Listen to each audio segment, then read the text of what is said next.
Welcome to Canada's podcast. Bonjour, ici Sylvie Bougie pour le Canada's Podcast, le réseau canadien de podcasts où des entrepreneurs, nous parlons aux entrepreneurs. J'ai la chance d'avoir fondé mon cabinet Vigie Services juridiques et d'animer pour la division de la province de Québec avec Sandra 5 Mars également. Donc, je ne sais pas si vous êtes familier au réseau ou pas, mais on vous invite toujours à consulter nos différents podcasts. C'est super intéressant. Il y en a qui sortent à chaque semaine, des entrepreneurs, donc de tous horizons. Il y a des entrevues en français et en anglais. J'ai la chance aujourd'hui d'être avec mon coach, le mien. Je le garde à moi. Non, je vous taquine, je vous le partage aujourd'hui. En fait, c'est le président et coach d'affaires Olivier Carré. Salut Olivier, comment vas-tu? Ça va bien, Sylvie. Merci de m'accueillir aujourd'hui. Ça me fait plaisir. C'est super intéressant de t'avoir parce que je trouve que tu as deux volets à la rencontre aujourd'hui. Tu as ton chapeau d'entrepreneur qui a vraiment un parcours intéressant que je veux qu'on parle, mais il y a aussi tout le côté que tu es derrière depuis quelques années, derrière des grands hommes et des grandes femmes d'affaires aussi. Donc, tu as autant ton volet parcours personnel que ton parcours de t'entends des choses, tu sais des choses. Donc, je pense que tu vas être une mine d'informations super pertinentes aujourd'hui. Donc, parle-nous-en d'abord de ce beau parcours-là d'entrepreneur. Comment ça a commencé? Qu'est-ce que tu as fondé? Écoute, moi, ça fait un peu plus de 25 ans que, effectivement, j'ai démarré ma carrière professionnelle. Je te dirais qu'au tout début, moi, je n'étais pas voué à être entrepreneur du tout. Okay. Dans le sens que mes parents étaient restaurateurs. Je viens d'une famille, en fait, qui était dans le monde de la restauration, hôtellerie. Et en fait, on ne cachera pas que le monde de la restauration, hôtellerie, c'est un monde qui est très dur. Et donc, en général, ça arrive souvent dans les familles de ce milieu-là, tu sais, les parents font tout pour te payer des études et puis que tu sois pas dans le milieu, puis que tu fasses des horaires normales, dans une job normale, etc. Donc moi, je sais pas, j'étais un peu dans ce mode-là. Donc mes parents ont travaillé très très fort et puis j'étais voué, je suis un passionné d'aéronautique et en fait j'étais voué à faire des études en aéronautique. Donc mon cursus de départ, c'est d'être ingénieur en mécanique aéronautique. Donc moi j'ai été formé pour construire des avions et puis c'était leur réussite professionnelle, c'était de m'avoir sorti justement, on va dire, de cette traque familiale. Les choses étant, j'ai commencé ma carrière, puis en fait, l'entrepreneuriat, on se cachera pas souvent, c'est des opportunités. Hein. Et puis, je pense que j'avais ça dans mon ADN. Et puis, j'ai un de mes amis, en fait, je te dis ça, c'était dans les années 96, un de mes amis qui venait de partir une business en informatique. C'était le début du déploiement de l'Internet et puis de l'informatique d'entreprise. Puis qui m'a appelé tout simplement en me disant, écoute Olivier, si ça t'intéresse, là, lui c'était plus un profil de gestion commerce, si ça t'intéresse, j'aimerais ça qu'on parte cette business-là ensemble, puis que, écoute, on verra où ça nous mène, peut-être que ça nous mènera nulle part, puis dans 3 mois on mettra la clé sous la porte, mais on aurait envie de partir ce projet-là ensemble. Donc j'ai hésité à peu près une demi-seconde, puis j'ai démissionné de la job que j'avais pris à ce moment-là, c'était le tout début de ma carrière, puis j'ai redéménagé, puis je l'ai rejoint. Puis cette aventure-là, la durée, en fait, ça a vraiment été le tout début.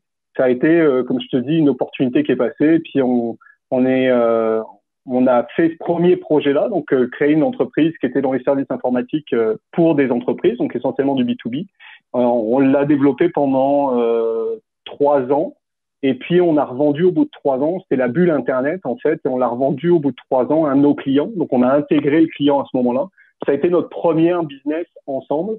On s'était rendu à peu près une trentaine d'employés, autant dans les développements web que dans les services informatiques. Et puis, je te dirais, c'est ça, donc je t'arrête, le pied à l'étrier. Je t'arrête à ce moment-là, je t'interromps pour savoir, quand tu étudiais, quand tu as commencé ton emploi, est-ce que tu te disais dans ta tête, j'aimerais ça, dans le fond, être entrepreneur ou durant ton emploi, qu'est-ce qui a fait? Parce que je comprends que tu as eu l'opportunité, mais tu aurais pu dire que j'ai pas étudié, tu n'as pas étudié pour être en informatique puis partir d'une entreprise en informatique. Là. Est-ce que ça germe non, je te dirais, pendant l'emploi, pendant mes études, je te dirais que c'était pas forcément d'actualité. C'était vraiment concentré sur apprendre mon métier. Par contre, j'ai toujours été... c'est sûr que depuis tout petit, j'étais dans le monde de la restauration. Donc, j'étais habitué à travailler avec mes parents aussi l'été, les soirs, des fois, les fins de semaine.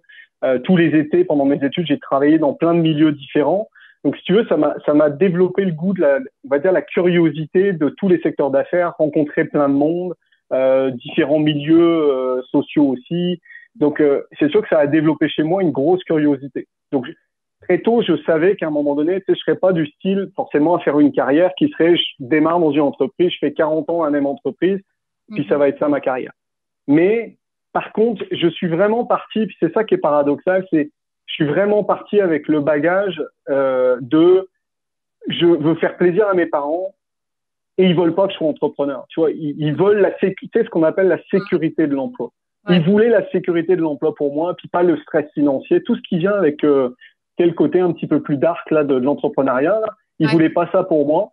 Donc du coup, au fond de moi, je m'empêchais d'y aller. Tu sais, je suis parti avec ça. Donc c'est plus effectivement avec une fois qu'on a démarré l'aventure avec mon ami, que là, tu sais, la liberté, construire des choses, bâtir des choses, développer une clientèle, etc. Que là, ça a développé. Puis de se prouver, en fait. C'est vraiment, moi, je pense que j'avais besoin de me prouver que j'étais capable d'eux. Okay. Et à un moment donné, peut-être de dépasser je prends pas des risques démesurés par rapport aux efforts qu'on fait pour me développer on va dire ma formation, me payer mes formations, etc., etc. Donc, une fois que j'ai été sûr que j'étais capable d'eux, tu sais, je pense que là, ça a débloqué des choses qui peut-être me retenaient au tout début. Okay. Puis après, un projet en a amené un autre, puis un autre, puis un autre. Oui, parce que là, c'est ça, quand je t'ai interrompu, tu disais que tu étais rendu à 30 employés. Et là, à ce moment-là, vous avez vendu l'entreprise? Oui, en fait, ce qui s'est passé, c'est que, comme je te disais, on a été racheté par un de nos clients, qui était notre plus gros client, en fait. Et on a pris des rôles de direction dans cette compagnie-là. C'était un client qui se déployait, en fait, en Europe. Puis on est devenu actionnaire. En fait, typiquement, ils ont racheté notre entreprise, puis on a fait des échanges d'actions. Donc, on est resté actionnaire de l'entreprise qui nous a racheté. Puis on est resté pendant 2 ans, un peu plus de 2 ans et demi dans cette compagnie-là, avec des rôles, moi toujours des rôles techniques, parce qu'à la base j'avais plus mon bagage technique. Et puis mon associé de l'époque, lui, avait pris plus un rôle de direction commerciale. Donc on n'était plus à la tête en tant que tel de cette nouvelle entité, mais on était très impliqué dans la direction. Et puis on a fait 2 ans et demi, comme je te dis, dans ce groupe-là. Donc là, côté international, c'était très très intéressant. Ok. Puis qu'est-ce qui t'a amené finalement à quitter?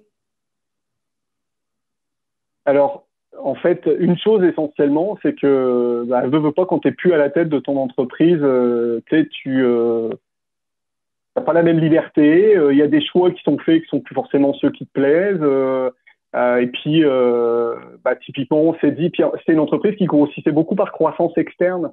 Donc, beaucoup de mouvements dans la direction aussi, parce que des nouveaux arrivés, etc. Donc, finalement, au bout d'un moment, on s'est dit, écoute, on a fait notre temps, là. On avait envie de reprendre notre liberté. Puis, on avait tous des projets aussi de bouger à ce moment-là. Moi, pas encore au Canada, mais c'est vrai que je l'ai pas dit au début, mais à la base, je suis un expatrié. Je viens de France. Et typiquement, en fait, ce qui s'est passé, c'est que à l'issue, quand on a pris la décision de quitter cette compagnie-là, on n'avait pas forcément pour projet de repartir une business ensemble avec mon associé de l'époque. Puis lui est parti s'expatrier au Maroc, en fait, tout simplement. Sa belle famille était là-bas. Moi, j'ai quitté la région parisienne à ce moment-là. Et puis, on a commencé à réfléchir chacun de notre côté. Puis à peu près 1 mois et demi, je pense 1 mois et demi après que j'ai été le dernier à quitter le groupe, en fait. Je l'ai rappelé, puis je lui ai dit, écoute, je m'ennuie, j'ai envie qu'on fasse quelque chose. Puis là, il m'a dit, écoute, Banco, moi, ça fait 1 mois que je tourne en rond aussi, on repart quelque chose. Donc là, on est reparti une nouvelle business, à nouveau sur les services informatiques aux entreprises, mais on pouvait plus être sur la même chose parce qu'on avait des clauses de non-concurrence. Donc on est reparti de zéro. Puis là, on a déployé d'autres services. Puis on a créé une nouvelle entreprise avec un nouveau nom. Puis on est reparti de zéro. Donc tout seul dans un bureau au départ, lui à plusieurs milliers de kilomètres, et puis à repartir, à rebâtir une clientèle, etc. Donc tu vois, on a eu un deuxième projet qui est né en fait de ce départ-là. Et puis moi, c'est un moment où j'ai décidé de retourner à l'école aussi. Je me suis remis dans une maîtrise en alternance avec en parallèle de ce lancement de cette business-là. J'avais envie de retourner un petit peu sur les bancs de l'école. Ça fait partie aussi des choses que j'aime faire. Donc ça a été, et puis la naissance de mon premier enfant. Tu vois, cette année-là, il y a eu plusieurs choses qui sont passées qui ont été assez charnières. Tu es allé à l'école dans c'était quoi ton cours, la formation que tu as En fait, tu sais, comme je t'ai dit au début, ma formation, c'était de la mécanique aéronautique. Mhm. Donc, j'étais toujours resté, en fait, dans mes premières années avec on va dire un manque, un complexe de pas avoir suivi un cursus en informatique, en fait, au niveau des technologies de l'information. Donc, en Mhm. fait, j'ai fait une maîtrise dans le domaine, dans la stratégie des systèmes d'information. Donc, tout ce qui était relié à organiser, structurer, développer autour des technologies de l'information. Donc, pour venir renforcer mon background, en fait, Ouais, tout ouais, ouais. simplement. OK. C'est quand que la décision s'est prise finalement de venir au Canada, justement? Alors, la décision s'est prise en 2013 et je suis arrivé ici en début 2014. OK. Mais, tu sais, ça a été quoi le facteur déterminant? Est-ce que c'est le fait que, tu sais, parce que là, tu parlais d'un nouvel enfant, nouvelle entreprise, tu sais, c'est quoi l'élément déclencheur qui a fait que tu as dit, moi, je quitte et je m'en vais au Canada? Si tu veux, en fait, entre le moment où on a créé cette nouvelle business, tu vois, en 2002, puis ma date d'arrivée au Canada en 2014, il s'est passé plein de choses. En l'occurrence, j'ai développé avec cet associé-là, en fait, la première business la deuxième business qu'on crée ensemble. Au passage, on a racheté notre première business à le groupe qui nous avait racheté tout simplement parce que la bulle Internet avait éclaté, etc. Et puis cédé des actifs. Donc, on a vécu aussi de reprendre notre clientèle. Mon associé, à un moment donné, a décidé de partir sur d'autres projets. Je me suis associé avec 2 autres associés. On a fait plusieurs fusions-acquisitions. Donc, il s'est passé beaucoup de choses dans ces 10 ans-là, avec un objectif qui était de bâtir une entreprise d'une certaine taille dans cette tranche de vie-là. Donc, une période qui était quand même assez intense.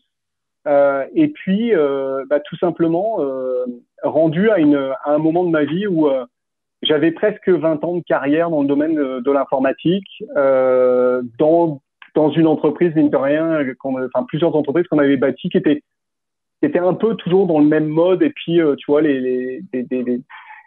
on va dire des clientèles identiques, tout ça. Enfin, je trouvais que je tombais dans une certaine routine.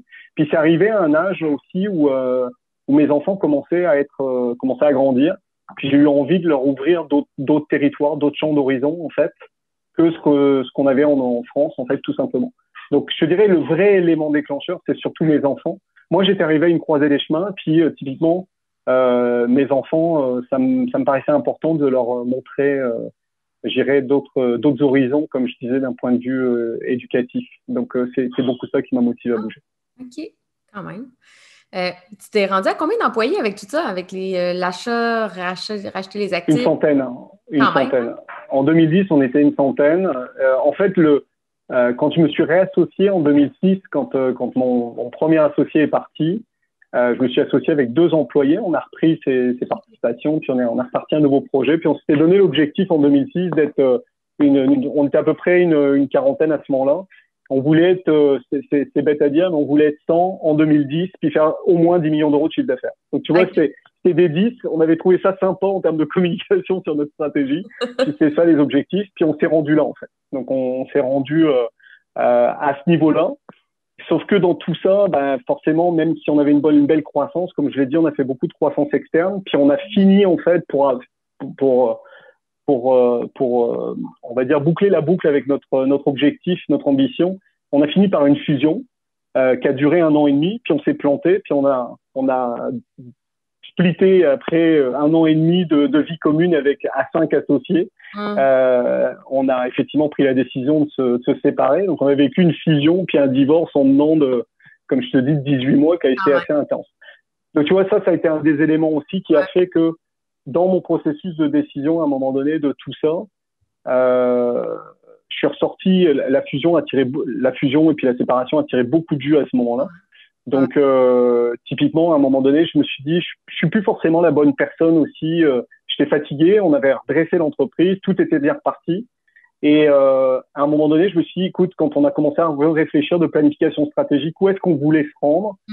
Là, j'ai senti que j'avais plus forcément la flamme pour conduire peut-être les 5 à 10 prochaines années. Je me suis dit, c'est peut-être le moment de passer le flambeau et puis de vivre un autre projet de vie avec ma famille également. OK.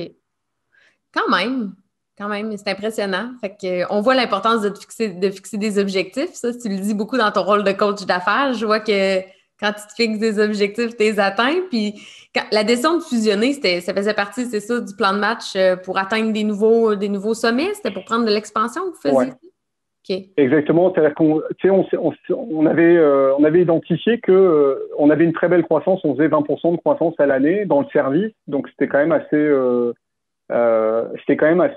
dynamique, mais néanmoins pour faire notre objectif, on avait identifié que si on faisait pas de croissance externe, on n'arriverait pas à l'atteindre. Donc puis tu sais, on va pas se mentir, moi ça m'excitait de faire de la croissance externe, j'avais jamais fait de l'acquisition d'entreprise. C'était développer de nouvelles compétences, rencontrer d'autres personnes, encore une fois. Mm-hmm. Donc, typiquement, c'était excitant d'aller vers ça aussi. Donc, on a eu des très beaux projets. Par contre, au début, avec mes deux associés, on n'avait pas prévu d'y aller par fusion. Ce qu'on voulait faire, c'était des acquisitions. Pas la même chose. Non. Et là, effectivement, pourtant, on a travaillé 8 mois sur le projet de fusion avant de signer puis de passer en opération.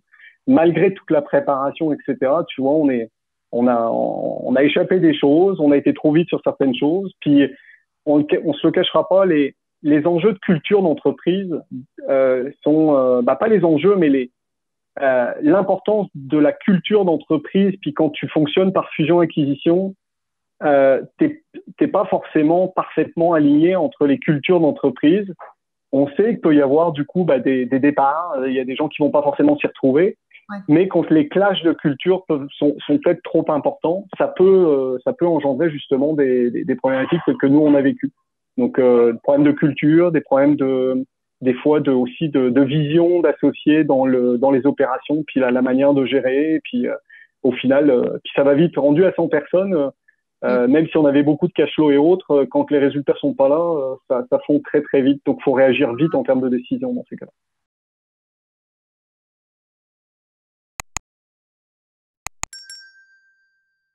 Non, c'est clair. Fait que ça, c'est clair que c'est pas à négliger, effectivement. Tu sais, un peu comme tu dis, c'est le facteur humain, dans le fond, qui n'est pas à négliger parce que sur papier, la fusion peut faire bien du sens, mais effectivement, si la culture n'est pas là. Puis je pense que faut pas être émotif, hein, j'imagine, parce que ça doit pas tout le temps être évident. Des fois, n'importe quel projet d'acquisition, de fusion, veut pas, il y a un côté, je pense, une excitation, on veut que ça marche. Tu sais, on a une volonté que ça marche, on est excité par ça, mais il faut pas négliger aucun aspect. Puis, OK. Oui, puis tu as un élément, tu sais, on en parle souvent, mais tu sais, veut pas, il y a aussi des logiques d'ego en arrière. Donc, tu sais, quand tu es dans une croissance qui va bien, quand tu prends des responsabilités, des fois, il y a l'ego qui vient masquer un petit peu les choses, puis qui te fait prendre des décisions, tu vois pas tout, puis tu es content, tu réussis, puis c'est là où, à un moment donné, il y a des choses que tu vois plus, puis ça te rattrape. Donc, l'ego peut jouer aussi un rôle très important dans des prises de décision. Fait que, mettons, tu es le Olivier d'aujourd'hui, coach d'affaires, avec toute cette expérience-là qui parle à l'Olivier de l'époque qui s'apprête à fusionner. Y a-t-il un conseil de plus que tu lui donnerais, justement? Mais tu sais, c'est drôle parce que moi, ce que j'ai fait, c'est qu'à l'issue de cette fameuse fusion, j'ai écrit. Okay. Donc, je me suis écrit. Donc, justement, pour pas oublier. Parce que, tu sais, on a tendance à se souvenir des bonnes choses, mais donc, tout ce que j'ai vécu à l'époque, puis je dirais les 12-18 mois qui ont suivi la fusion, ça a été très, très difficile. Donc, je me suis dit, je veux garder toute cette matière-là, ce qui s'est passé. Pourquoi donc, même certaines décisions que j'ai prises, je les ai documentées à l'époque pour garder ça frais, puis aussi pour me protéger de moi-même. Parce que je me suis dit, un jour, c'est possible que je reparte dans les mêmes choses, puis je veux être sûr de ne pas refaire éventuellement les mêmes erreurs. Donc pour répondre à ta question, c'est très facile. Il suffit que je prenne ce que j'ai écrit et que je relise ça. Cher Olivier. Cher Olivier, ne fais surtout pas ça, ne fais plus ça. Ça, tu te connais maintenant, tu ne touches plus à ça, etc., etc. Donc, déjà, je te dirais, tu vois, il y a une chose qui est très drôle, c'est que dans Action Coach, je me suis réassocié avec un de mes anciens associés. Donc, tu sais, on se cachera pas. Hein. Puis moi, c'est mon profil d'entrepreneur. Je suis pas un entrepreneur qui est solitaire. Je suis un gars d'équipe et systématiquement, ça a toujours été des projets humains et des envies de bâtir quelque chose avec une équipe, plus que d'aller faire des profits puis bâtir un chiffre d'affaires ou ce genre de choses. Donc, mon associé avec qui je suis dans Action Coach, c'est un de mes associés avec qui on a traversé tout ça. On se connaît par cœur et ça aide énormément, tu vois. Et parce que veut pas, il y a des réflexes qui reviennent, tu sais, de l'époque. Surtout quand, comme je disais, quand on a des projets de croissance. Ouais. Donc, mais pour répondre à ta question, tu sais, la première des choses, c'est que si j'étais face à un projet de fusion, effectivement, à nouveau, c'est sûr que j'irais creuser beaucoup, beaucoup plus les effets de culture, mais à tous les niveaux de l'entreprise. C'est-à-dire que ce qu'on n'a pas assez adressé, c'est justement nos différences, tout simplement. Puis c'est bon, la différence, la diversité, c'est vraiment très, très bon, mais on est trop parti du principe, justement, que les gens allaient peut-être, s'auto-fusionner, s'auto-entendre, puis parce que nous, on s'entendait très bien, bah, que tout le monde allait bien s'entendre. Et en fin de compte, c'est pas ce qui s'est passé. Donc, je pense que déjà d'aller creuser davantage ces éléments-là, puis mieux préparer les équipes à travailler ensemble, ça c'est fondamental. Et l'autre erreur qu'on a fait, puis je dis pas que nous ça n'a pas marché à cause de ça, mais peut-être que dans d'autres business ça serait pas le cas. Mais on a essayé trop rapidement de fusionner opérationnellement les entités. Donc, ce qui fait que peut-être qu'en fait, ce que je referais pas, si tu veux, aujourd'hui, c'est ça. C'est-à-dire qu'on laisserait les entités cohabiter, chacune commencer à travailler ensemble, mais pas forcément, tu sais, opérationnellement, commencer à mixer toutes les tâches, toutes les fonctions, etc. Parce que ça a beaucoup déstabilisé les choses. Exactement. Ouais. Dans le fond, c'est comme une famille reconstituée. C'est comme une famille reconstituée. C'est pas parce que les deux parents s'aiment et qu'ils pensent que ça va bien aller que les enfants, eux, ils s'entendent bien. Puis tu déménages pas tout de suite. Ouais, hein? Tu déménages pas tout de suite dans la même maison. Exactement. C'est exactement ça. C'est exactement ça. C'est pas parce que les parents s'aiment que, effectivement, les enfants veulent habiter dans la maison de l'un et l'autre, et puis que, etc. Et puis que tout le monde va bien s'entendre. Puis c'est tout à fait ça. Ouais. OK. Ah, mais super, très intéressant, Kim. J'aime ça entendre parler de ça. Et là, fait que là, t'arrives, et là, Action Coach, c'est une franchise, je crois. Oui. Okay. Oui. Qu'est-ce qui fait que, justement, là, tu es arrivé au Canada, puis c'est là que tu as décidé de te lancer là-dedans? Tu sais, aurais pu te relancer dans une autre entreprise en informatique, tu aurais pu te lancer... Non? Oui, non. Tu aurais pu te lancer en restauration, tu aurais pu appeler ça... mais tu sais que j'ai eu à un moment donné, j'ai fait une offre sur un achat de restaurant. Ma mère est décédée depuis, mais je pense qu'elle s'est retournée dans sa tombe le jour où j'ai fait une offre sur un restaurant, parce que c'était vraiment pas l'idée, mais j'ai toujours dans le fond de ma tête peut-être le projet un jour de faire quelque chose dans ce domaine-là. Hein. Ça, je ne mentirai pas. Mais juste pour dire, en fait, quand j'ai quitté la France, je savais pas si j'allais réentreprendre. Ce qui était sûr, c'est que j'étais pas prêt d'un point de vue, tu sais, je voulais pas arriver dans un nouveau pays, sans réseau, sans rien, puis me partir en affaires, c'était pas moi. J'avais besoin de m'assurer que, tu sais, j'étais capable de m'intégrer, que je comprenais aussi la culture, c'est ça. Donc, je me sentais pas, tu sais, de partir comme ça, la fleur au fusil. Comme tu dis, tu venais de vivre des mois difficiles soufflants en plus, fait que tu te relances pas, là, je peux comprendre. Exactement. Je me sentais pas capable, j'étais fatigué et je savais pas si je voudrais entreprendre. Comme je te dis, on est passé au travers d'épreuves très, très difficiles. Puis, même si la dernière année était très bien, j'avais besoin de souffler, de faire une pause. Et en fait, la voie que j'ai choisie pour l'immigration, c'est, en fait, j'ai été recruté par un groupe financier ici. Donc, j'ai repris un poste, puis je suis reparti en bas de l'échelle. J'ai repris un poste, en fait, dans une entreprise, dans une équipe. Et puis, j'ai dit, je vais faire mes preuves. Ça va être le bon moyen aussi d'apprendre et puis tout ça, puis de connaître les modes de fonctionnement, tout ça. Donc, j'ai été recruté, en fait, depuis le Québec par une mission de recrutement à l'étranger de Québec International pour une compagnie d'assurance ici. Et puis, je suis arrivé donc en février, plein hiver, depuis la France, et avec t'as l'impression d'être équipé pour l'hiver, mais tu ne l'es pas. Puis je suis arrivé tout seul. Ma famille a déménagé à l'été. Ils ont fini l'année scolaire, donc je suis arrivé tout seul ici. Puis j'ai commencé dans une équipe, là en TI, bien évidemment, donc dans mon domaine de prédilection. Et puis c'est comme ça que je suis arrivé. Okay. Mais pas de projet, voire même la conviction que je referais peut-être plus de projet. En tout cas, j'étais vraiment pas dans ce mode-là. OK. Dans ta vie, en général, tu planifies combien de temps à l'avance? Parce qu'à date, tu parles beaucoup d'opportunités, puis je suis curieuse de le savoir parce que vu que tu es mon coach, entre autres, et tu me demandes de planifier à l'avance ma vie, j'en profite pour savoir, toi, est-ce que tu es quelqu'un qui te fait des plans autant personnels que professionnels bien d'avance? Ouais. En fait, c'est drôle ce que tu dis. Tu sais, je l'ai pas dit tout à l'heure, mais moi, je fonctionne, c'est marrant, mais je fonctionne un peu par des cycles de 10 ans. Tu vois, c'est comme si j'avais une phase de vie de 10 ans, Puis, je connais un petit peu les grands éléments importants pour moi dans cette phase-là. OK. Donc, ça, c'est le premier élément. Puis, après, sur le côté business, par contre, je suis plus sur 3 à 5 ans, je te dirais. Donc, de regarder parce que ça nous donne une certaine stabilité. Donc, tu vois, avec mon associé, notre premier plan pour Action Coach, c'était une vision de 5 ans. OK. C'est bon. Puis comment ça va, là, l'implantation, justement, d'Action Coach en étant au Canada? Est-ce que tu as vu beaucoup de différences partir une entreprise au Canada versus en France? Est-ce que c'est bien différent ou pas vraiment? C'est une bonne question.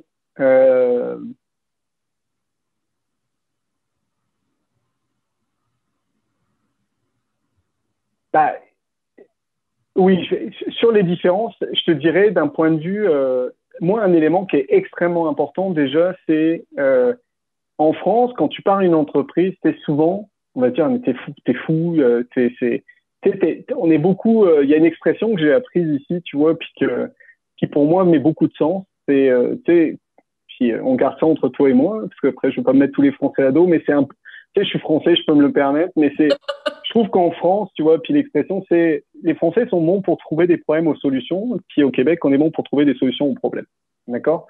Ça résume un petit peu ma pensée, c'est que c'est sûr que c'est pas plus facile de partir une entreprise au Québec qu'en France et tout ça. Partir une entreprise, c'est toujours partir une entreprise. Déjà, faut savoir ce qu'on va vendre, faut connaître son produit, son service, faut être bon là-dedans. Puis, il faut être capable de développer une clientèle, d'être sérieux, puis de bien s'entourer, etc. Toutes ces mécaniques-là sont valables dans les deux contextes. Par contre, je trouve que l'approche, la dynamique ici, l'accompagnement, l'ouverture, sont des facteurs de motivation supplémentaires.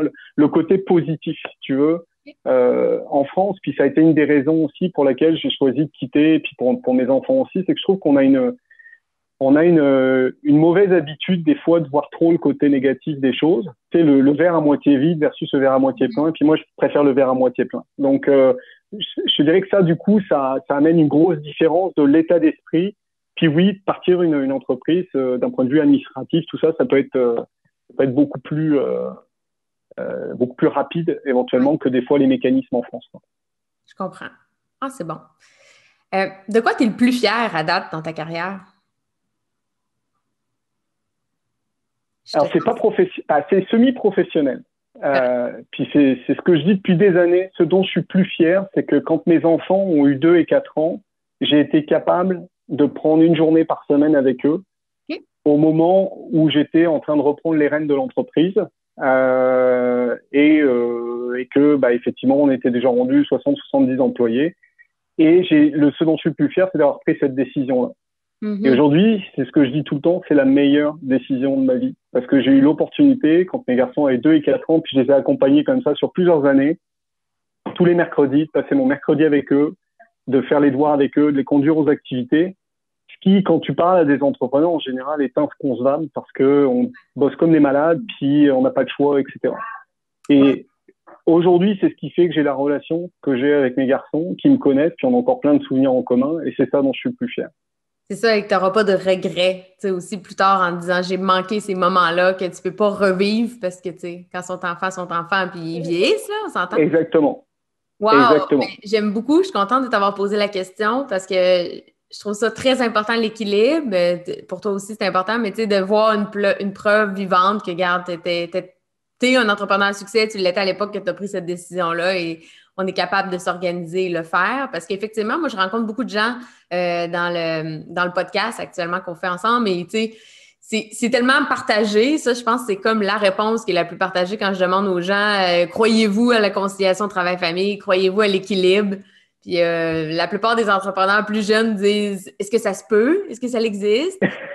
Puis les entrepreneurs plus âgés souvent vont dire oui, c'est important, mais souvent ils l'ont appris sur le tard. Donc, je comprends que toi, est-ce qu'il y a eu un facteur déterminant? Est-ce que ça a été vraiment le fait que tu avais tes enfants qui étaient là ou c'est autre chose qui t'a amené à comprendre l'importance? En fait, c'est deux choses. En fait, parce que tu sais, le problème, c'est souvent on arrive avec une croyance que c'est pas possible et qu'on n'a pas le droit. Tu sais, t'es le boss, où tu es entrepreneur, puis bah, c'est comme ça, les règles, c'est de travailler 60, 70, 80 heures par semaine, puis tu peux pas être absent, puis c'est quoi le regard des autres et tout ça. Et moi, j'avais la même chose. Ce qui m'a débloqué par rapport à ça, c'est que j'ai eu l'occasion de participer à une conférence, en fait, de Isaac Getz, qui a écrit Liberté d'entreprise, en fait, La liberté d'entreprendre. En tout cas, c'est un livre que je conseille à tout le monde de lire parce que c'est un livre qui met en avant justement des entrepreneurs qui ont réussi avec des grosses business à un moment donné à vraiment sortir de leur business puis de se concentrer sur des volets stratégiques, etc., mais ne plus être dans les opérations au quotidien. Ouais. Donc, et en fait, en ayant lu ce livre-là, j'ai pris conscience que oui, ça pouvait être le but, puis ça pouvait fonctionner comme ça, puis que typiquement, on avait le droit aussi, du coup, on pouvait s'autoriser à faire ça. Donc, ça a été un des éléments, puis de l'écouter en conférence, puis de discuter avec tous les entrepreneurs et chefs d'entreprise qui étaient là dans la conférence. On s'est tous dit à un moment donné, bah oui, effectivement, on n'a pas l'obligation de travailler autant, etc. Donc ça a été un des premiers facteurs. J'ai continué de travailler là-dessus. Puis après, je me suis dit, bah oui, moi aussi, j'ai le droit. Donc, je vais dire, bah, ça serait quoi le scénario idéal? Puis c'est là où j'ai dit, bah, moi, j'aimerais récupérer mon mercredi.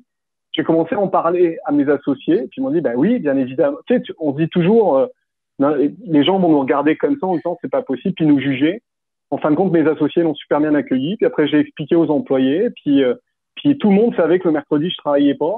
Alors, je dis pas que de temps en temps, je prenais pas un appel et puis je regardais pas un courriel, mais ils savaient que le mercredi, j'étais avec mes enfants. Puis il a fallu, comme je te dis, ce déclic-là de plus penser, de juger.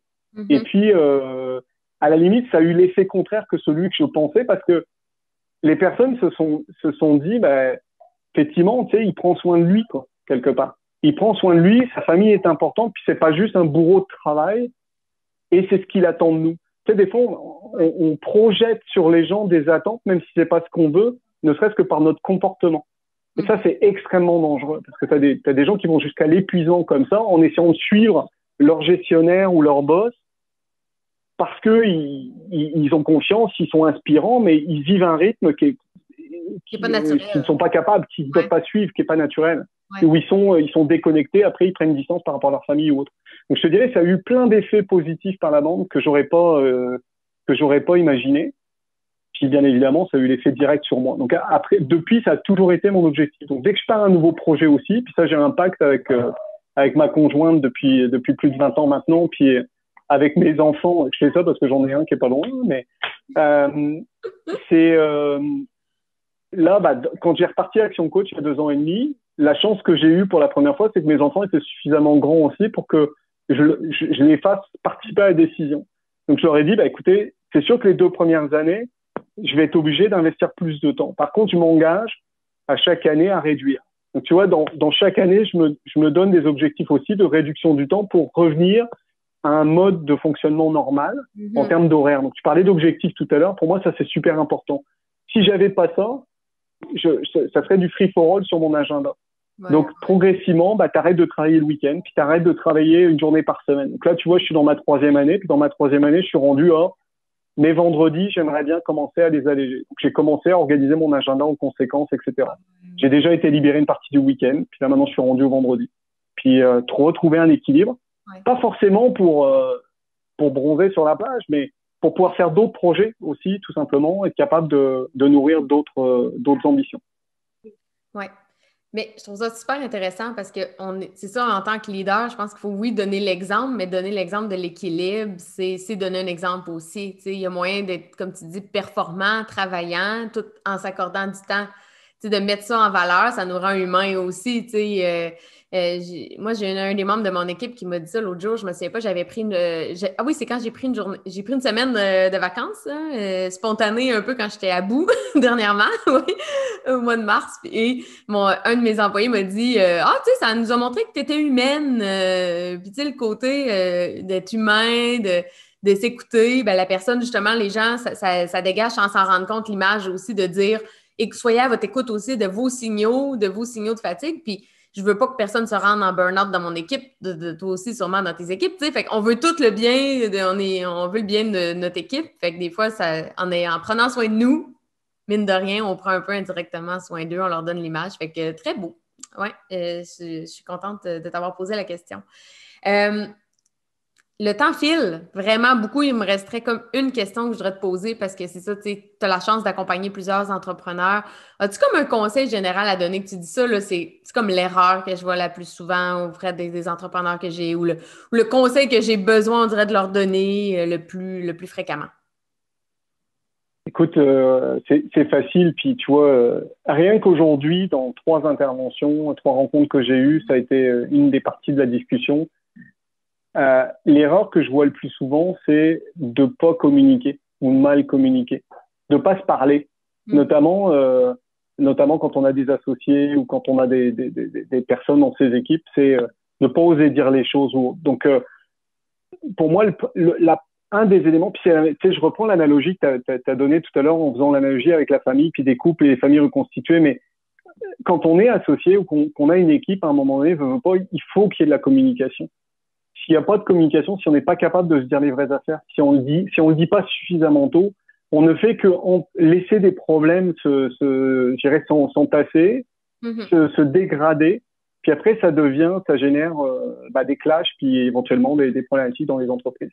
Ouais. Donc pour moi, la communication, c'est vraiment la clé du succès, que ce soit avec son équipe, avec ses associés, et il faut vraiment, vraiment, vraiment l'instaurer le plus tôt possible, quoi. C'est vrai. Tu as tout à fait raison. Il faut vraiment le faire. Il faut trouver une façon. Je pense que si la personne, j'imagine qu'elle peut justement, la personne qui a de la misère à communiquer peut utiliser les services d'un coach pour justement aider à ça, trouver une façon. J'imagine que même des fois, je sais pas, écrire une bonne vieille lettre. Il y a des gens qui ont de la misère avec le face-à-face quand c'est des sujets délicats, mais je pense que tu as tout à fait raison. Puis moi, je le vois aussi, là, je suis avocate en droit des affaires, puis la communication, là, c'est effectivement primordial. Puis il y a tellement des dossiers qui pourraient être réglés, qui auraient pu être évités ou réglés facilement en communiquant, là. Fait que, tout à fait. Exactement. Puis quand tu le prends au tout début, là, quand c'est encore petit, ça facilite énormément les choses. Quand c'est rendu déjà où la situation s'est envenimée, puis la patience n'est plus là, et puis c'est très difficile de revenir en arrière. Donc, c'est vraiment la clé. Tout à fait. La meilleure façon de te rejoindre, mon cher Olivier, est-ce que c'est sur ton site web, LinkedIn? Comment les gens peuvent te... LinkedIn, c'est parfait. C'est vraiment... moi, je consulte mon LinkedIn quasiment, je dirais, 10 fois par jour. Donc, c'est très facile. LinkedIn, Facebook, site Internet. Donc, tout ça marche très bien. Bon, mais parfait. Merci de ton temps, ton précieux temps. Merci à toi. C'est très intéressant.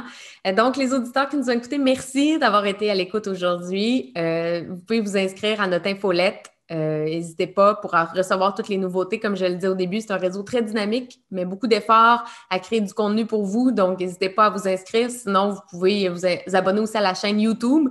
Les vidéos sont présentes ou encore sur la plateforme Spotify, entre autres. On est un peu partout, donc n'hésitez vraiment pas. Et n'hésitez pas à commenter les podcasts, les diffuser, les partager. Comme je dis, on fait ça pour vous. On était là aujourd'hui pour vous. Donc, merci d'avoir été là et à la prochaine!